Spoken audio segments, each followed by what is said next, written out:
We're in Paris, France, in front of the Louvre, one of the most famous museums in the entire world. And when it comes to museums, it's important to focus on the legal implications of museums. In particular, how does a museum get its art, get its sculpture, and other things in the museum? And one of the first ways to get them is through the acquisition stage. It can acquire items by either buying them.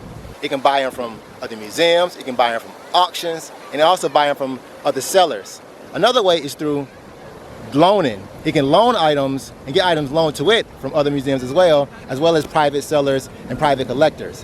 And in addition, museums can have things donated to it. So those are the main ways that a museum can get those items in its museum.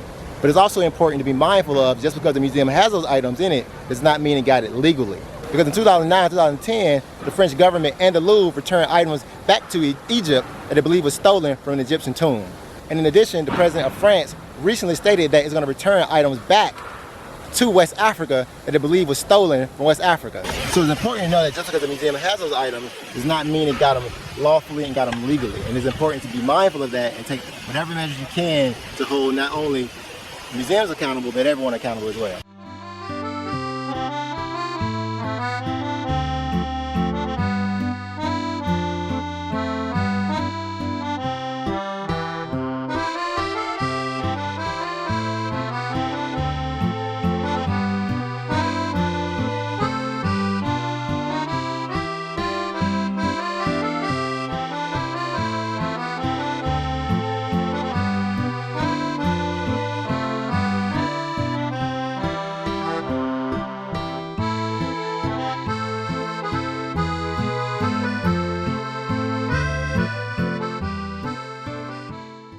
First, when it comes to France, France is considered civil law. Therefore, their laws are mainly based on the statutes that are written down, versus a country like the U.S., which is more common law, which mainly focused on the precedent-based as well as the statute law. That's an important distinction, because French laws are interpreted strictly by the laws, versus a case like in the U.S., it's mainly based on common law, and in particular what they call stare decisis. And stare decisis primarily means that if we decide a case similar to yours, we can use that case in the past to say that case was already decided, judge, based on this fact, and this case is similar to that one, therefore the ruling should be consistent with what was decided in the past. But it's not a way with France. France, like as I mentioned, is civil law, which means that every case is decided on its merits, because you have two cases with identical facts, and they can have two different outcomes, and when it comes to civil law, each judge can interpret the law differently. And that's an important distinction that you must understand, particularly when you're trying to do business in different countries.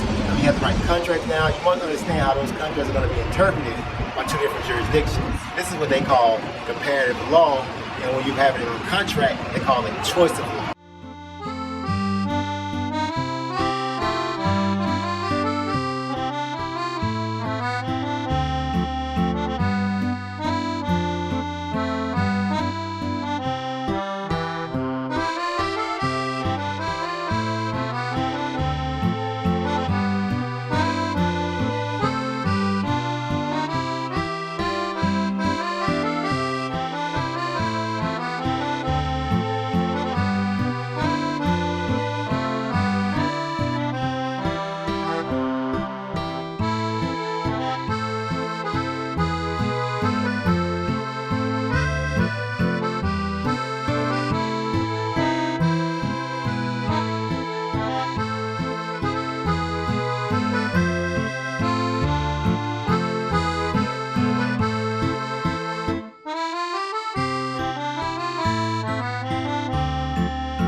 The great thing about France, it is wine country. They have all types of wine. They have red wine, they have white wine, and they also have sparkling wine, also known famously as champagne.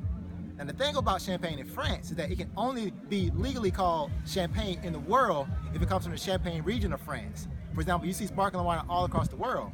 And in the US, they're known for their sparkling wine, but they cannot call it legally champagne because it does not come from the Champagne region of France. If you do call your sparkling wine champagne, you open yourself up to a lot of lawsuits because there are a lot of international treaties, there are a lot of laws in place both in France and across the world. So toast up and drink responsibly.